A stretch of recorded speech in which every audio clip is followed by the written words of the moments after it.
Hey there, Mason Nation, and welcome to all of those joining us here today on the show. We're all just wrapping up the last of our spring break here before classes start up again. Luckily, though, we are finally and rapidly approaching the 2-week period that marks the start of the new Major League Baseball season, and many of us here in the studio couldn't be more excited to see things finally get underway after a long winter. My name is Aaron Witten. And I'm Ryan Donahoe. And as usual, we're your hosts for Touch Base. And today we'll be bringing to you, right here, right now, exciting and groundbreaking MLB expertise and opinions you can't find anywhere else. So don't go anywhere. Stay seated right where you are in your leather chair with your tall glass of Starbucks iced tea. But we'll be swiping all 4 bags today as fast as we possibly can, with first base marking what the players said on social media, second base, a spring training update. Third base, our usual mailbag questions delivered by the United States Postal Service. And the home run, our infamous Outraged and Rampage segment. So sit back, relax, and get ready for some gnarly excitement. Yeah, as Aaron said, again, so eloquently like he always does, we'll start out with first base. We haven't really done this before. What the players said. I know Aaron was very interested in this tweet by Bryce Harper that we'll get into. He said, riding through last year's spring training like Jaguar USA 100 Jaguar XE, hashtag TBT. Obviously, he's talking about Jaguar's cars, some sort of sponsorship deal, and about his great spring training. While he did only hit 243 last year with 24 home runs, and he pummeled 6 long balls into the bleachers this spring training, and is hitting a 290 average. It's a little different as to, his MVP campaign, but we'll see. I don't know what you have to say about this, but you can go ahead and say. Yeah, obviously as a Nationals fan, I can understand you, really being interested in Harper and he being, His an outrageous player. Yeah. But I don't know what Harper is talking about or what he's trying to reference to here. He had an underwhelming season, according to his standards, and he underperformed relative to his 2015 MVP campaign. So myself and many pundits must wonder whether he'll be able to replicate that historic production again. Honestly, if you're asking me in a form of question, I would definitely go back to, as all Nats fans say, that's a clown question, bro. No question about it. He can easily get back to it. I think so. And also for this tweet specifically, I'm pretty sure it's just an ad, and he had to say it for Jaguars, and he's getting paid millions of dollars for tweets probably. So I can't fault him there. So Yeah, go out. Bryce is still a national, and so I'll support him. You'll go out and buy some Jaguars, right? Because they're so affordable. I'll do that. All right. So my tweet, I guess that we're going to look at is Adam Jones and his otherworldly robbery home run of Manny Machado, who's blast to center field in the World Baseball Classic, the United States versus Dominican Republic. So Royals pitcher Danny Duffy had a little bit to say about this. So on Twitter, he said, quote unquote, "Hey, before I KO, I must say, at simply AJ10 made a pretty rad play tonight. Did you guys know that? That stuff's legends are made of. Stud." Dude, I couldn't agree anymore. That was a radical catch. Danny Duffy, I don't think any of us could have said it any better here at the studio. So congrats to you for tweeting that. Yeah, not totally sure about the grammar on the last sentence or so of that tweet, but, Danny Duffy, some dumb jock probably, but we'll see. He didn't pitch too great, actually, to start that game, but, it was a great catch by Adam Jones. They rallied and they won, so go USA. It's a team effort. There's no I in team. It's a team effort. So now we'll be speedily moving on to second base with our with our spring training update. So we're almost done with spring training. That's actually pretty amazing. Felt like it just started yesterday at the end of February. But in the Grapefruit League, the New York Yankees are atop the division with teams like our hometown favorite, the Washington Nationals, and the Boston Red Sox rounding out the middle of the pack in that division. And then alternatively in the Cactus League, the Seattle Mariners currently claim the top spot with, surprisingly, but I guess it doesn't really matter because spring training stats don't mean anything. But the Cubs, Rangers, and Giants are all sitting at the bottom of the division. Yeah, I mean, obviously with the Mariners up there, they're going to win the World Series. So I don't even know why we play the season anymore, but, we'll get into it and we'll see the Mariners win and we'll all be happy and hedge our bets. Yeah, hashtag Mariners all the way. Yeah. But so as you earlier said, Ryan, Bryce Harper is leading with 6 home runs at this point. Peter O'Brien of the Kansas City Royals, who has light tower power, also has 6 home runs, while Clayton Kershaw holds the lowest WHIP between the 2 leagues. No surprise there. Yeah, and then, as you probably know, Ryan, because you've gone to so many of these spring training games, position battles are still up for grabs for some teams, like utility positions and bench bats. But first round of cuts have been made by this point for most teams, with 25-man rosters being hammered out within the next 2 weeks. Mm-hmm. Yeah, definitely interesting, I think, to see Bryce Harper, though, getting the production that he's getting. He's gotten his weight back up like he had it back before his MVP season, and I'm excited to see what he can do. I'm also excited to see Clayton Kershaw hopefully have a fully healthy season. He was on a tear last year before he got hurt, so it should be an exciting season. He's taking a page out of Ian Desmond's book and eating some of that, that good steak. Eating some of that steak like all the Washington Nationals should be, so I'm excited. Some filet mignon. Yeah. All right, so now we'll be passing the shortstop and going to third base. Yeah. We're just hustling along today. Yeah. So third base, we have our mailbag questions from the United States Postal Service. Thank you for delivering those to us. So Ryan, for you, Nationals GM, first question. It's a big one for people in this area. They want to know, Ryan, who is going to be closing on Dusty Baker's 2017 Nats squad come opening day? As the GM, I do have a bit of a say in some of these things. I mean, it's still up to Dusty. I'll leave it up to the man. But honestly, I didn't do a good enough job bringing in guys. We really need someone else. I still think we need someone else. I don't know if we will get anybody else.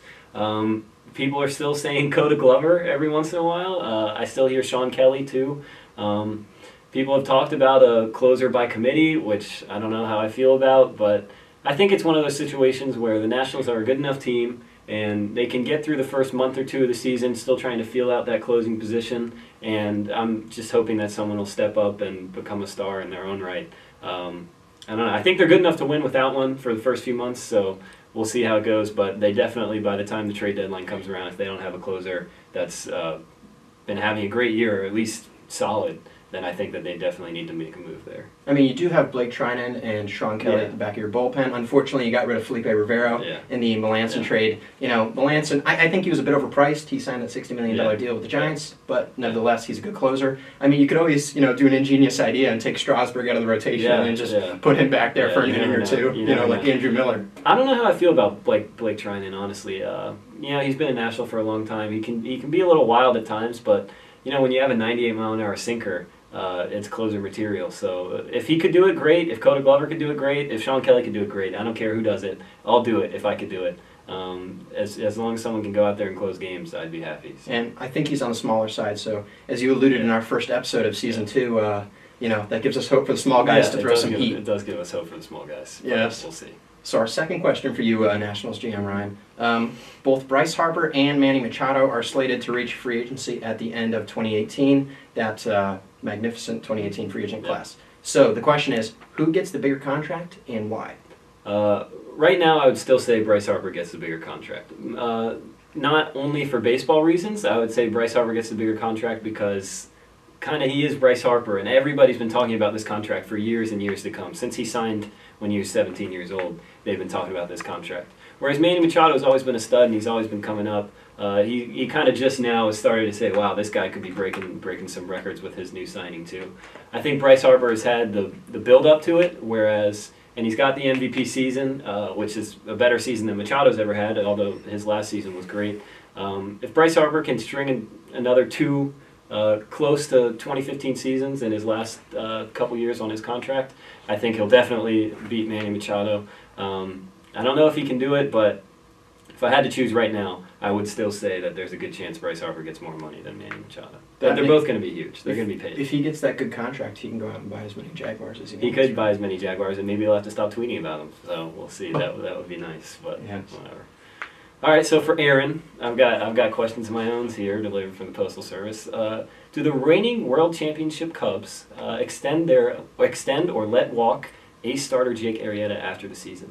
All right, so yes, for me, so we're talking about pitching now, right? Pitching? Yeah, Jake Arrieta, the pitcher for the Cubs, he was okay the past couple years, and so do they let him go, or do they sign him again? So looking at some of the numbers before our episode here, the Cubs are going into the season, the 2017 season, with a $169 million payroll at opening day.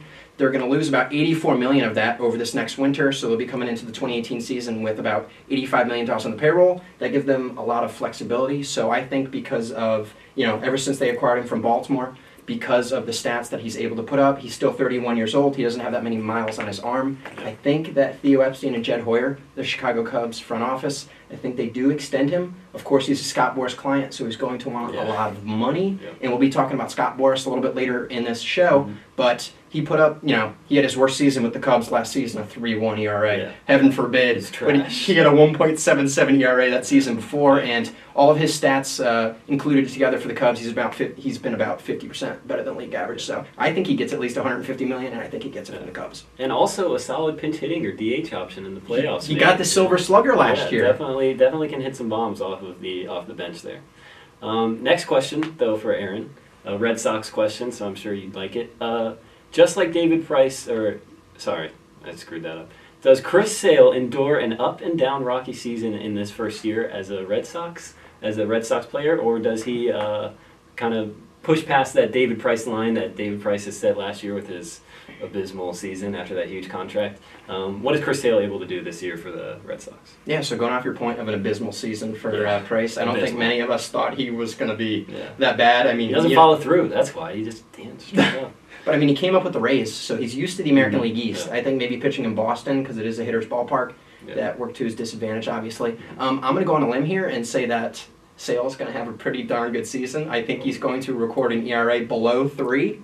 And I think he could push upwards of 250 strikeouts. I mean, he's got David Price, who's a mentor to him. He's got Rick Porcello around him. I mean, that's 3 all-star, potential Cy Young caliber pitchers in a star-studded rotation. So the Red Sox are going to be good. I don't think we're going to doubt that much. But Sale, I'm hoping, he's a lanky guy. We were talking about when he got traded, is his elbow going to blow out? It might fall out one of these days. So if his arm falls off, I would maybe say he won't have as good as a year. Yeah, we got to scratch the question. You never know. He could always throw with his non-dominant hand, so he's a crafty guy. Right? Yeah, he's a crafty guy, so I guess we'll have to figure that out. So now we're rounding the bases here, hitting our home run. Finally, for our Outrage and Rampage, another comeback session.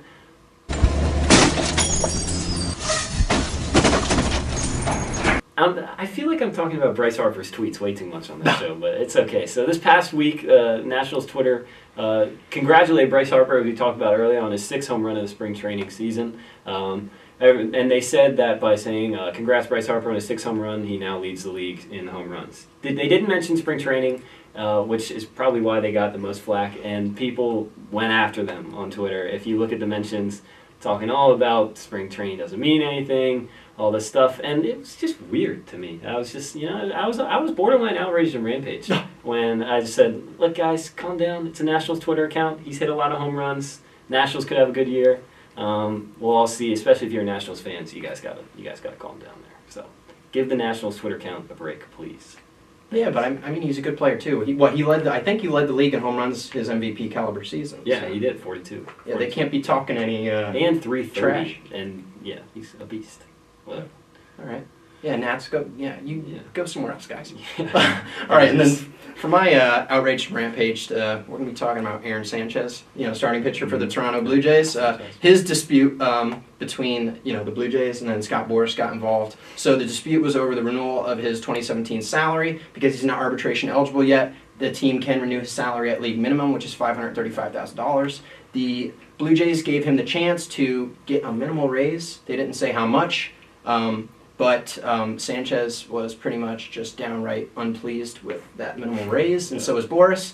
And, I mean, the verdict is Sanchez pitched to a 3 ERA last year, lowest in the American League. Yeah, he didn't win a Cy Young, but that's still pretty good for a pitcher in the starting rotation for the first time. He should have gotten a bigger bump like Mookie Betts and Chris Bryant did. They are going into their second season before arbitration eligibility. But the big thing here is what was said on social media by Scott Boras about and to the Toronto Blue Jays front office. So Boras said, quote unquote, Toronto is so rigid, they not only have a very antiquated or substandard policy compared to other teams for extraordinary performance, but if you don't accept what the low standard is, they then have the poison pill of saying you get paid the minimum. Fighting words. Hashtag grilled. Yeah, you know what? Ross Atkins, the Blue Jays GM, just pull out the wallet. Yeah. You know what? It's the least you can do for a player that hopefully is going to say, I'll give you a hometown discount later on. Yeah, it's crazy stuff going on here. But in closing, we'll get to our fun fact of the day. If any of you know Cy Young, there's an award named after him that we may have mentioned. He is the all-time career wins leader for a starting pitcher with 511 career wins. Very impressive to think that as a starting pitcher, now if you get 300 wins, it's a huge deal, like above 3,000 hits or anything like that. But anyways, that wraps it up for our show today. Thank you all for tuning in. I'm Ryan Donahoe. And I'm Aaron Witten. And we'll see you next time.